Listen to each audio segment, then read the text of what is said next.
Muy bien, entonces retomamos la clase.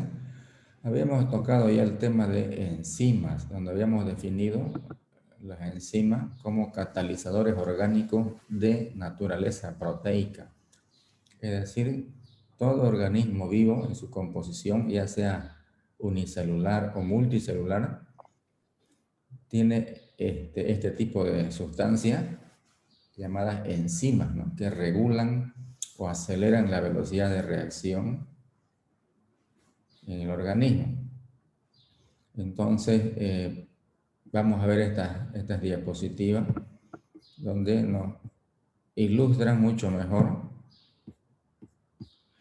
sobre las características y las particularidades de las enzimas. Entonces vean ustedes cómo para estudiar ya a profundidad es todo un campo grande del conocimiento, ¿no?, que nos hablan de enzimología.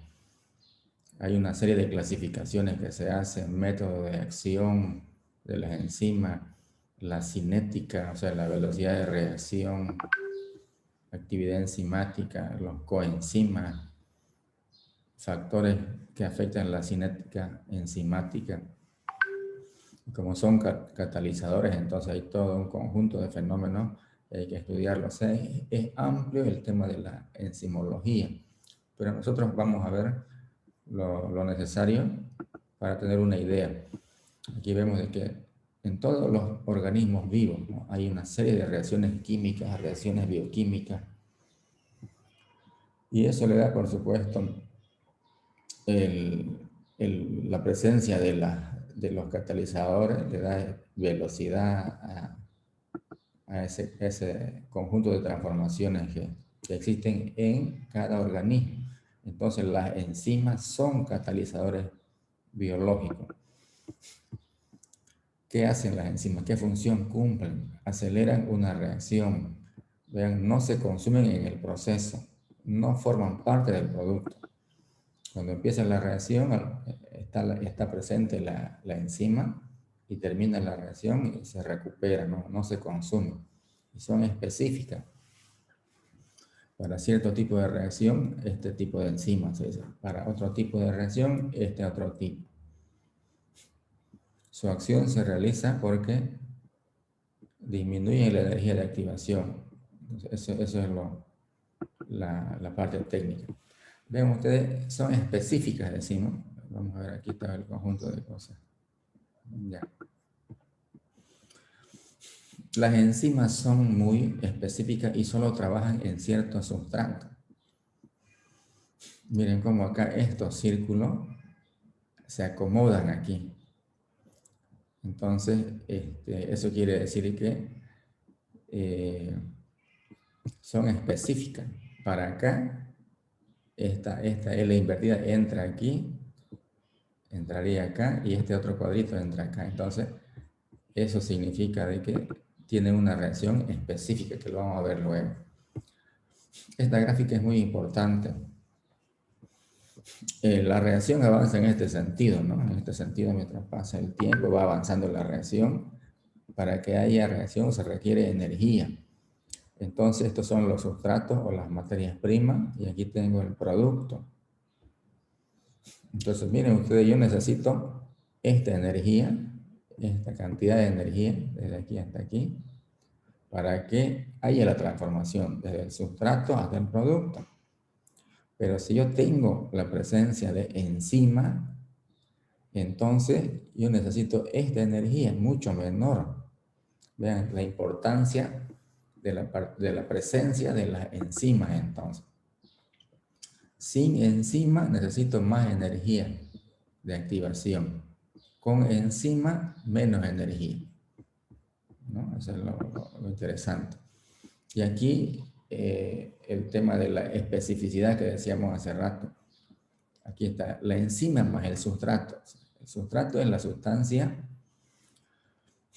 que se va a transformar en producto o productos.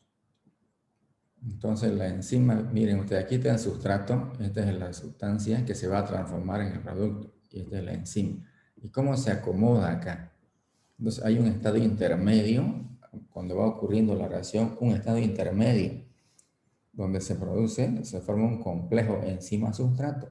Y aquí se acomodó. Quiere decir que hay enzimas específicas para cada proceso. Entonces, estos ya son los productos y se forman, pero miren cómo se recupera intacta la enzima. Este es el resultado entonces del proceso. Esto es muy importante entender así, gráficamente, de una manera muy didáctica, nos están señalando. En cuanto a la nomenclatura, terminan, en su gran generalidad, terminan con asa, ¿ya?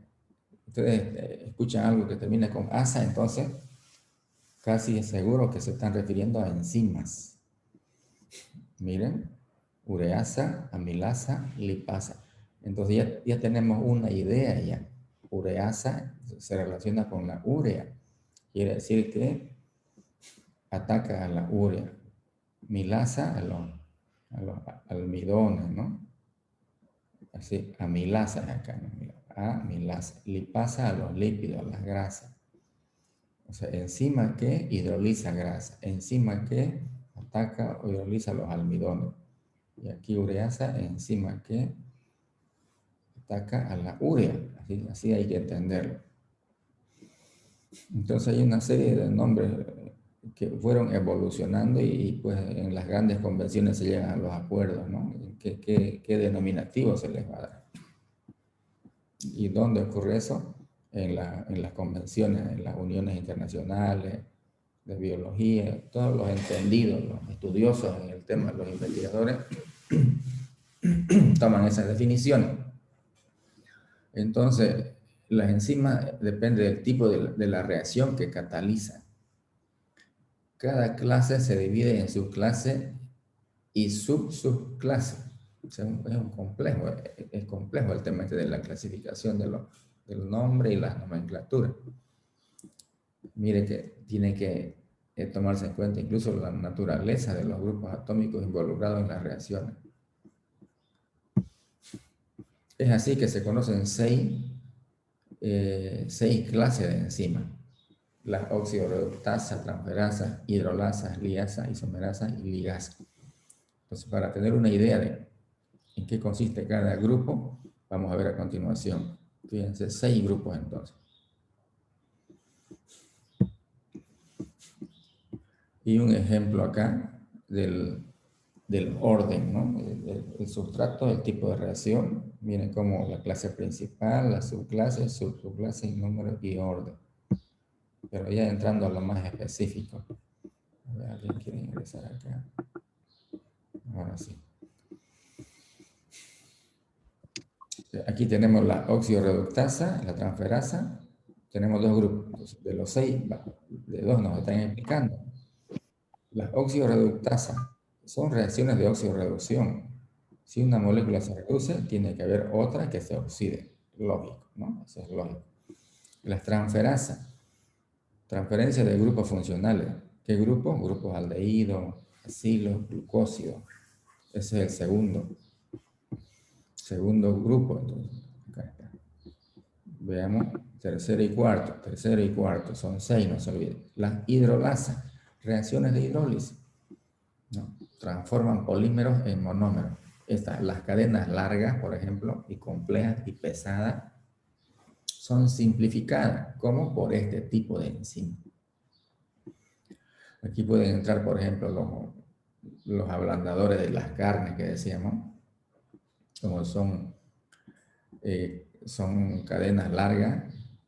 Entonces, ¿qué hace la enzima? Fragmenta esas cadenas, hidroliza. Acá está, ¿no? Un ejemplo puede ser, ¿no? Y pueden haber muchos otros ejemplos. Y también las liasas, donde se adicionan a los dobles enlaces entre estos elementos. Entonces nos faltan las 5 y las 6. Aquí está las 5 y las 6. Reacciones de isomeración, las 5 que son las isomerasas. Y las ligasas, la formación con enlaces, con aporte de este compuesto energético, ATP o adenosín trifosfato, quiere decir, o adenosín trifosfato. Muy bien, entonces son los 6 grupos importantes. Y ahora un poquito más desarrollando para conocer nuevamente los 6 grupos, pero con un poco más de explicaciones. El grupo número 1 era la reductasa. Requieren coenzima estas reductasas, o sea, son otros factores que ayudan a la acción de la enzima. Las coenzimas son otros factores que deben estar presentes. Entonces aquí se conoce, por ejemplo, dentro de las oxidorreductasas, las deshidrogenasas, oxidasas, peroxidasas, ese conjunto de sustancias químicas que se relacionan con el proceso en sí, de oxidorreducción. ¿Qué ejemplo aquí? No vamos a mirar en detalle, vamos a pasar rápido nomás para no confundirnos y no causar confusión. Son procesos complejos estos. Ya, son procesos complejos. El que quiere profundizar más lo puede hacer, no hay problema. El grupo número 2, por ejemplo, las transferasas, como habíamos visto, vean ustedes, se va a adicionar esta molécula, ¿no? Y hay la formación de los dobles enlaces en diferentes lugares. El grupo número 3, hidrolasa. Como decíamos, el tema de la hidrólisis, cortan uniones, ¿no? Se hace más simple, se fragmenta. Aquí está esto que estaba complejo, cómo se fragmentó.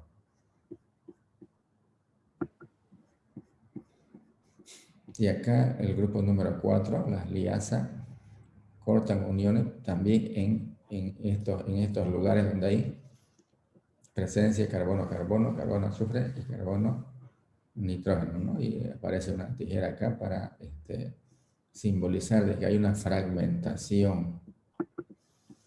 En el tema de los isómeros viene el tema de donde se interconvierten los isómeros, y aquí tenemos algunos ejemplos. Son temas un poco complejos y lo vamos a pasar así de manera rápida. Y el ciclo del ácido, de los piruvatos y sus componentes adicionales. Entonces, en este archivo hemos visto los 6 tipos de enzimas, ¿ya? Que nos dan una idea de cómo son sus particularidades. Ahora vamos a ver, ya entrando a una manera más práctica, ya las enzimas de origen industrial. Miren esta gráfica. Aquí tengo la energía de activación. Aquí tengo los productos. Y aquí tengo los sustratos que se van a combinar para llegar al producto. Entonces, aquí tengo una parte alta, una energía alta que se requiere si no tengo enzimas. Pero si tengo enzimas, vean, el trayecto es más corto, quiere decir, ¿no? Las enzimas hacen de que se haga más corto el camino. ¿Para llegar a dónde? Para llegar a los productos. Pero si no tengo las enzimas, entonces voy a tener que necesitar esta energía grande. Eso es lo que nos indica con esa gráfica en el tema de la energía de activación. Casi todas las reacciones en células vivas son catalizadas y controladas por enzimas. Miren ustedes, qué importante esto de acá. Ya sea toda célula viva, no solamente animales superiores, ¿no? Especies unicelulares, multicelulares. Y bueno, un poco acá de cantidades que nos hablan, ¿no? Y acá nuevamente el tema de la definición, catalizadores biológicos. Convirtiendo sustancias en otros productos sin sufrir cambio alguno. Ustedes han estudiado las enzimas en catálisis, en otras materias, y han visto de que los catalizadores se recuperan al final, y aquí también se recuperan. Aquí vemos entonces enzimas animales que producen enzimas, plantas también, ¿no? Y microorganismos. Entonces hay 3 fuentes importantes, 3 fuentes productoras de enzimas. ¿Cuáles son esas fuentes? Animales, los vegetales y los microorganismos. Un poco de historia, miren ustedes. Descubrimiento de enzimas digestivas en el siglo XIX. Por esta época se conocieron desarrollos de métodos para la obtención de enzimas. Los mamíferos tienen un componente en un organismo, un órgano, ¿ya? Donde concentra elevadas cantidades de estas moléculas. Por ejemplo, la pepsina del forro, del estómago de cerdos y ganado, todos los mamíferos, como decíamos, la pepsina del cuajo del estómago de los vacunos, ¿no? Y otro tipo de enzimas, ¿no? Para la producción de queso, habíamos dicho el tema del cuajo. Ahora miremos las enzimas que provienen de los vegetales. Plantas, fuentes potenciales de enzimas a escala industrial, los granos. Por ejemplo, la cebada que es para la producción de cerveza, ¿no? Tiene elevada concentración de enzimas y muchos otros granos más. Hay que remojarlo, hay que promover la germinación, y cuando ya tiende a nacer la planta, se hincha el grano, entonces ya se convierte en malta, la cebada. Entonces, en ese proceso de calentamiento leve, humidificación y algo de oxigenación, el grano tiende a nacer y se activan ciertos tipos de enzimas como amilasas y proteasas usadas en la producción de cerveza y otros productos, ¿no? Entonces se llama ese proceso el malteado, donde la materia prima es la cebada y el producto final es la malta, que es la misma cebada, pero germinada ya. Entonces el grupo que está haciendo cerveza tiene que tomar muy en cuenta, si me están escuchando, esto de acá de la germinación, tiene que explicarlo. Bueno, están haciendo todo, ¿no? Entonces hay que desarrollarlo muy bien, esto de acá de la germinación. Y por allá, por el siglo XIX también, se conocen métodos para la producción de grandes cantidades de este tipo de enzimas, ¿no? Muy bien, seguimos entonces. ¿Qué más tenemos acá? Aquí tenemos, vean ustedes, la papaína se obtiene de la papaya, la ficina de la higuera, de los higos, y la bromelina de las piñas. Entonces, todo lo que son, ya habíamos hablado algo, los ablandadores de carne, vean qué otras aplicaciones más tienen estas enzimas, ¿no? O sea, de aplicación industrial muy importantes. Diferentes tipos de enzimas. Entonces, seguimos admitiendo a sus compañeros que están entrando. Entonces, enzimas de origen animal, vegetal, y ahora enzimas de origen microbiano. Aquí está. ¿Qué significa con esta diapositiva al mostrarnos qué mensaje nos están dando? Una cruz le ponen a este, otra cruz a este y a este lo dejan así. Estos son los microorganismos. Fácil manejo, alto rendimiento, estabilidad. Quiere decir de que no es factible ya obtener o producir enzimas provenientes de animales, tampoco de los vegetales. Hay razones, ¿no? En cambio, sí es recomendable, quiere decir, la producción industrial de enzimas que provienen de los microorganismos. Eso quiere decir, vamos a ir desarrollando por qué es. Cuando se obtienen enzimas de microorganismos, vean ustedes la producción de grandes cantidades a bajo precio. Ya estamos viendo ventaja ya. Es lo más ventajoso entonces producir enzimas de esta fuente a partir de los microorganismos. El tema del rendimiento, los bajos costos, no afecta por las estaciones del año. ¿Qué significa esto? No afectada por las estaciones del año. Yo puedo producir enzimas de plantas, de higos, de papaya, de piña. Pero tenemos que hacer grandes plantaciones, esperar que la planta crezca, se desarrolle, tiene que haber humedad, hay que fertilizar, o sea, hay que esperar mucho tiempo. Eso quiere decir, entonces ya hay desventaja al utilizar esta fuente. Eso significa esto de acá, uso de mutantes y procesos de selección que aumenta la producción de enzimas hechas a medida a través de la ingeniería genética y diseño de proteínas. Esto en laboratorio se manipula, ¿no? Cuando se utilizan microorganismos. Microorganismos como fuente de enzimas. Y aquí va a complementar igual también. Si yo quiero utilizar estos animales, o sea, los mamíferos, para la producción de enzimas, entonces tengo que esperar también que crezca, tenemos que alimentarlo, hay que hacerlo, la infraestructura, la granja, y esperar que crezca y sacrificar el animal. En cambio acá no. Aquí hago mi galpón, traigo mi equipo, las bombas, las tuberías, todos los sistemas, la ingeniería, y bueno, todo el año vamos a producir acá, utilizando microorganismos. En cambio acá tiene su desventaja, acá tiene su desventaja. Esto es lo más ventajoso entonces, ¿no? Producir enzimas provenientes de microorganismos.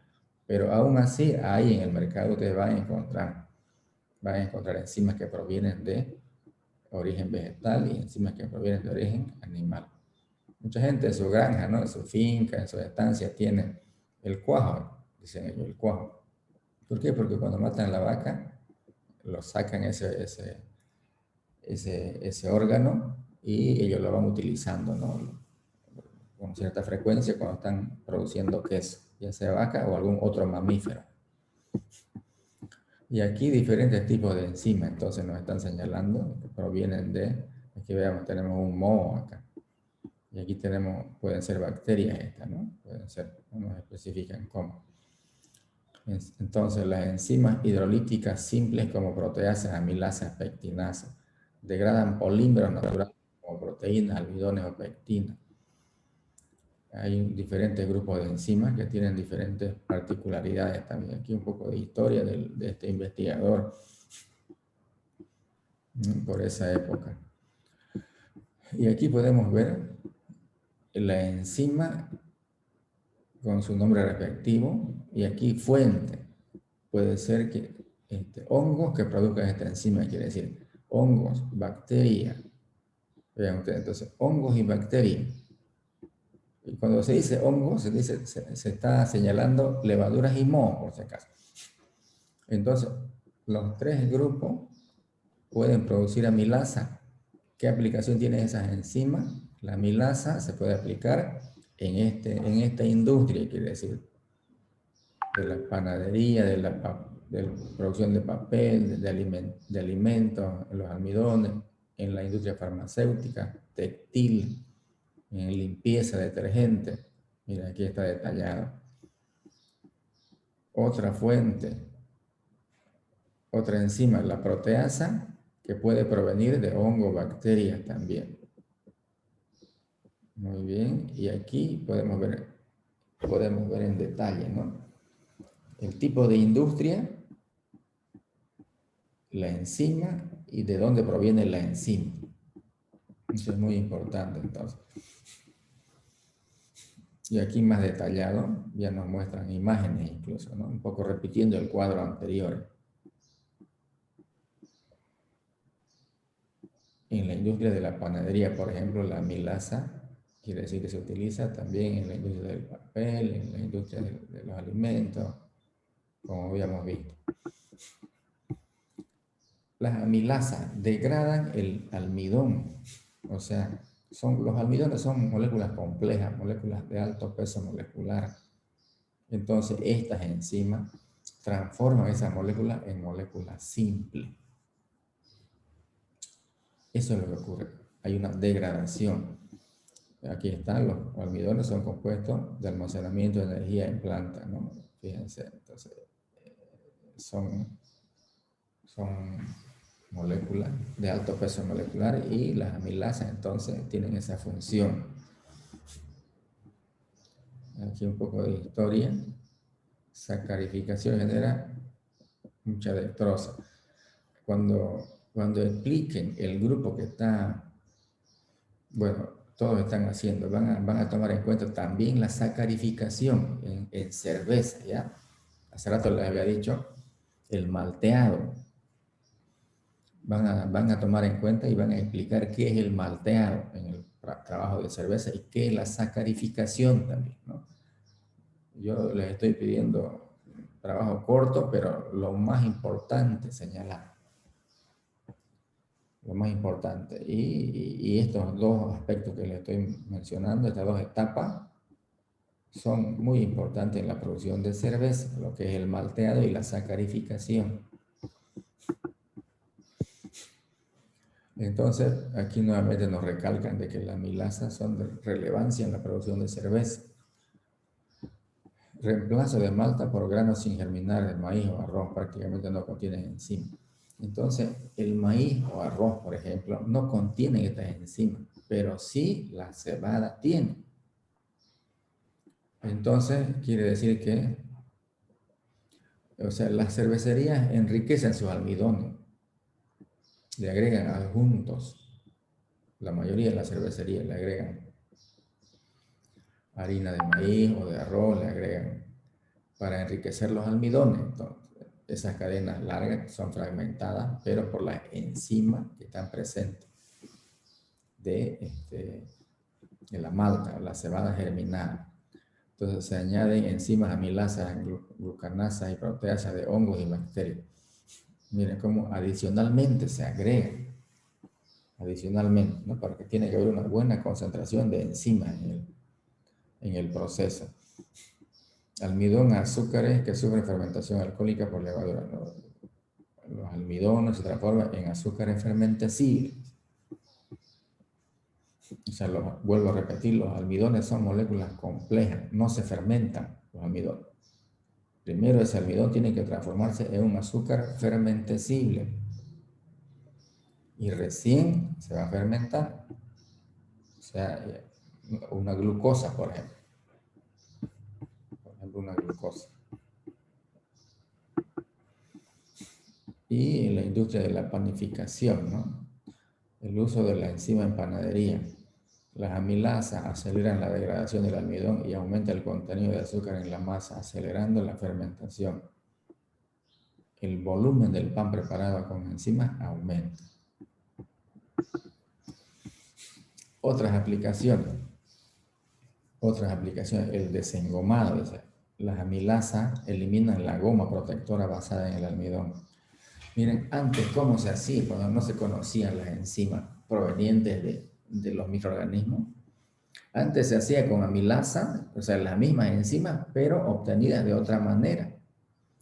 Obtenidas de malta o de páncreas de animales, pero hoy en día se obtienen de bacterias. Por supuesto, es lo más rentable actualmente. Y lo más viable económicamente y técnicamente. Son enzimas resistentes a elevadas temperaturas para acelerar el proceso.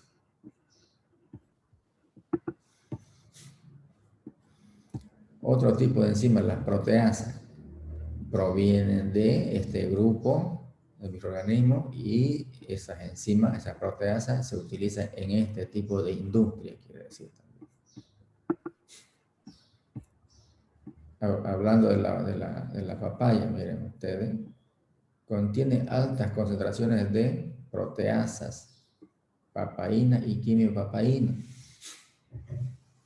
Degradan el tejido conectivo de la carne, como el colágeno y la elastina, haciéndola más tierna, ablandando la carne, en otras palabras. Los músculos, por ejemplo, cuando hablamos de carne, la parte de los músculos son partes duras. Entonces, ¿qué hace esta enzima? Esa parte dura la hidroliza, se dice, ¿no? Se rompen esos tejidos conectivos, dice.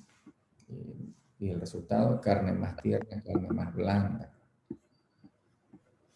Y aquí está, en forma de polvo se puede utilizar, por ejemplo, o puede venir de otra manera también, ¿no? O granulado. Y el procedimiento. Y la ficina, por supuesto, proviene de los higos y la bromelina de la piña. seguimos viendo el tema de las proteasas. El gluten se degrada por proteasas obtenidas de hongos. Fíjense, ya mencionamos a los microorganismos. Para hacerla más fácil de manejar y aumenta la capacidad para retener burbujas de aire. Quiere decir que se hincha la masa. En el tema de tratamiento de los cueros, las proteasas de microorganismos son altamente efectivas en la producción de cuero. Después de remover el pelo y antes de curtir, el cuero debe ser suavizado por un proceso conocido como rendido puro. Miren, antiguamente cuando no se conocían entonces estas enzimas que provenían de estos microorganismos, antiguamente se sumergía en agua y estiércol fermentado de perro o de pájaro. Ahí estaban las enzimas, había que buscar en qué lugar se encontraban esas enzimas.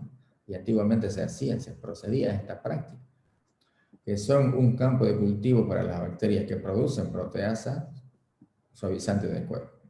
Pero esto ya quedó en la historia, ya se utilizan diferentes tipos de microorganismos. ¿Para qué? Para producir proteasas, esta enzima, para el tratamiento de cuero. Y aquí un poco similar, ya un poco resumiendo ya, ¿no? el tema de la aplicación, lo mismo, ¿no? Los cuadros y las aplicaciones, importante. Explicaciones adicionales como las pectinasas, vean ustedes, en la producción de zumos de fruta. Al prensar las frutas y vegetales para la obtención de jugo, las pectinas de alto peso molecular reducen la producción. Pectinasas procedentes de cultivos de, ya son mohos ya. Se purifica, se pica la fruta y se agrega pectina para degradar las pectinas de cadenas largas. Se reduce la viscosidad del zumo, facilitando la filtración y se obtiene más cantidad. Entonces, vean ustedes la ventaja de utilizarlo, interesante. En el tema de los detergentes, ¿no? También tienen estos efectos, ¿no? Las manchas que contienen proteínas son difíciles de remover. Las proteínas no se disuelven fácilmente en agua. A alta temperatura la proteína se cuaja en la fibra, dice. Bueno, entonces todo esto facilita, ¿no? Todos estos trabajos, la presencia de las enzimas. Por eso viene a veces una especie de competencia, ¿no? Este detergente tiene tal aditivo, tal ingrediente, y está ahí las marcas comerciales.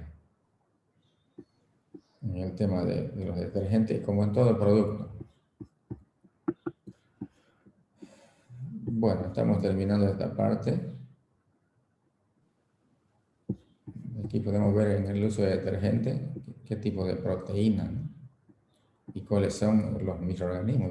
Estos son bacterias. Y a qué pH son más activos, quiere decir. Muy bien. Y aquí un poco para mirar, ¿no? Las aplicaciones en qué campo. El campo de los detergentes, por ejemplo. Se utiliza gran cantidad de enzimas en textiles, en investigaciones bioquímicas y así. Se puede ver en diferentes campos. Aplicación y uso de enzimas.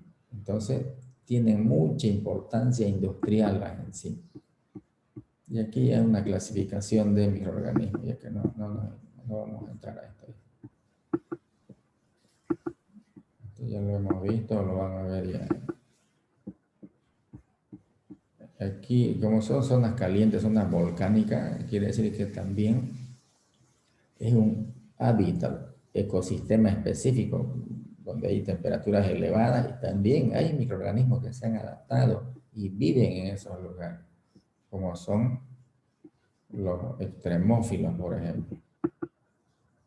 Aquí ven ustedes zonas frías, en las zonas congeladas, en los antárticos y en esos lugares que también se encuentran microorganismos ahí que se han adaptado y viven. O de repente están fosilizados, ¿no? Van y encuentran para los estudios correspondientes. Bueno, esas son clasificaciones de microorganismos.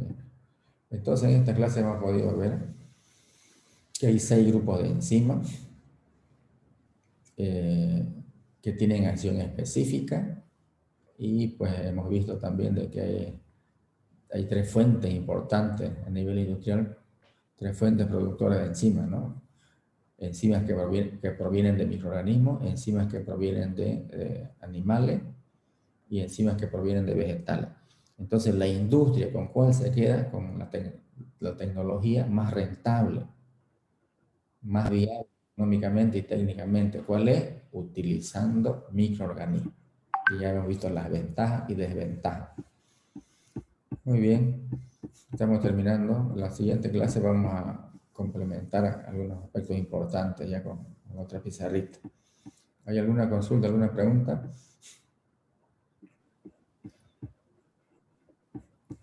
Hemos fijado examen, ¿no? Con ustedes para el sábado o para el domingo. Domingo, ingeniero. El domingo. Ya tenemos la hora, ¿no? Para las 8 de la mañana. ¿Sí?